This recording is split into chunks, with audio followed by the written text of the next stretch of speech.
Hello, traders. Steve Gans coming to you this weekend from Naxos, Greece, a little island off the coast near Santorini in that area, but a little less populated. Very nice location here. We can see the typical Greek patio I'm at here in my background, and then the view of the harbor. We'll be going out of that harbor tomorrow over to Santorini. So a very nice location to be able to do some work from, one of the benefits of trading. You can do it from anywhere. So the market is open here from about 4:30 in the afternoon till 11 p.m.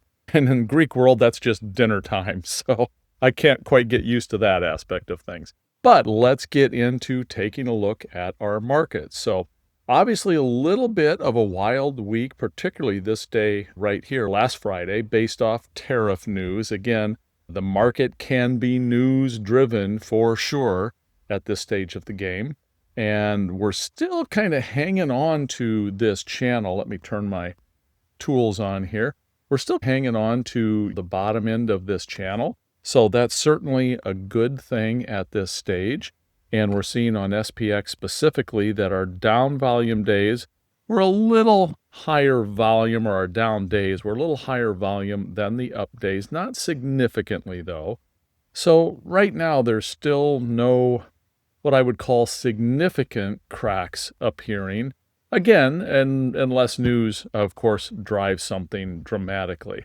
If we take a look at SPY here, we see much the same story as, of course, the SPX.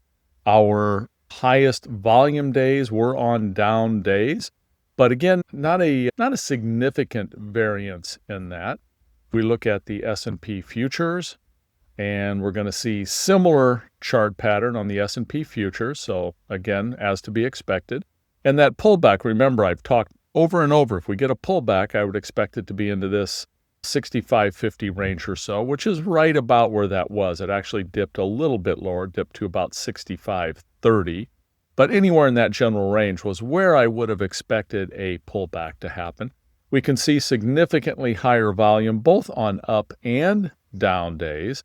So again, nothing really differentiating things there, quite frankly.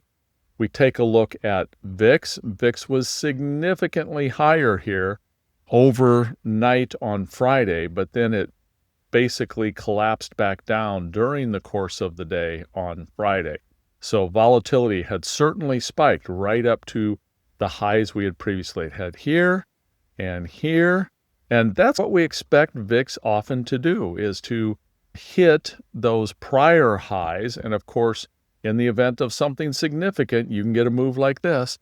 But right now, it's topping out around that 28 range. And then VIX sold off or collapsed off from there throughout the remainder of the day. If we take a look at the Qs, we're going to see, again, that similar bullish pattern still largely intact on the Qs. Q's actually holding up a little bit better than the others. And the up volume days on Q have been pretty strong. Obviously, this one day was stronger on a down day, but that was last Friday where we had that much larger sell-off. So I understand why that happened. And it's something that we need to be aware of, but it may or may not be signaling future dips. Right now, I don't believe it is. And then if we look at volatility on the Qs, we can see the same thing. It spiked up to about where we were here, about where we were here, about where we were here. Pretty normal, typical spike in the Qs. Again, as I had mentioned last week, I don't know what happened down here with this tail. That's just bogus numbers. We don't even look at that. I'm surprised it's not corrected at this stage, but VIX did not go down to 8.6 in the Qs, I assure you. So that's just a bad tick. And we look at IWM, and it is still holding up fairly well here also. Again, we had that big down day last Friday. But as I had said in the IWM, I'm expecting this to maybe chop sideways and essentially build a handle onto this very wide long-term cup. So I think this could chop sideways a little while before it finally takes off. And we see, again, no real volume indicator here either. We had that big down day last Friday with an exceedingly high volume, but in the interim, it's been pretty balanced as far as what volume has looked like. If we look at volatility on the RUT, same thing. We saw that spike right up into some areas that it has been in the past, and then sold right off of that. And then look at GLD. GLD also popped way up there on Friday and then has sold off a little bit, but gold has definitely been on a run recently.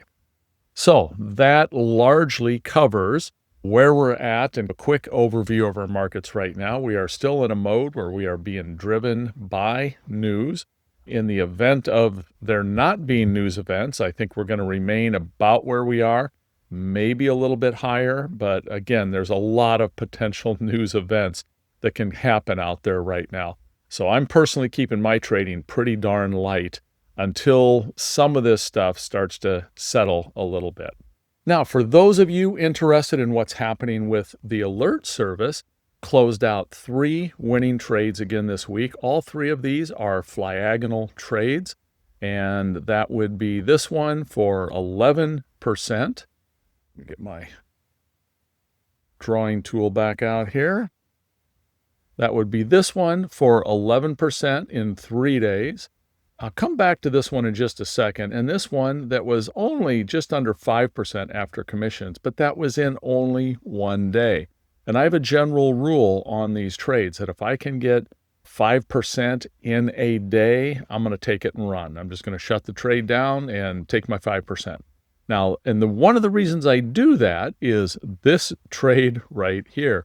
So this trade, you can see where all of these were pretty simple. They had 2 opening trades to them, which is what the flagonal is.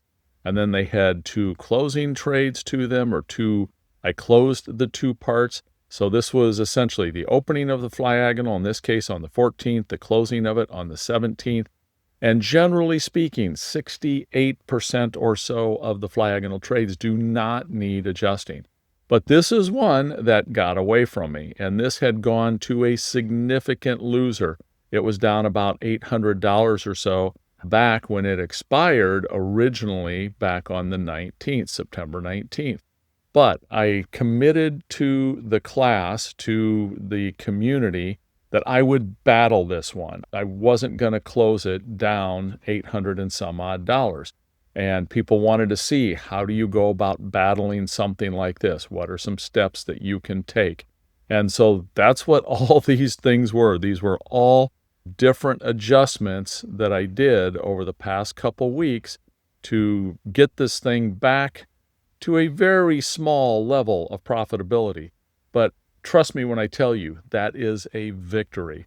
When you have something that could, if it were shut down at a particular time, be a significant loss, and you are able to go in and understand the markets, read the markets, adjust your trades to the point where you can get them back to a much lower loss, or in this case, even a little bit of a win, that is a victory for sure.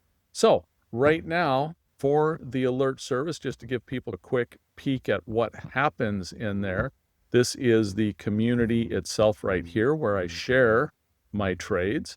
And what I want to show you here that is interesting, so these are open trades right now, live open trades. These 3 with check marks, however, were the 3 that were closed this week. So what I want you to see is there's 1, 2, 3 that are closed this week that are going to move down to the closed trade archives here.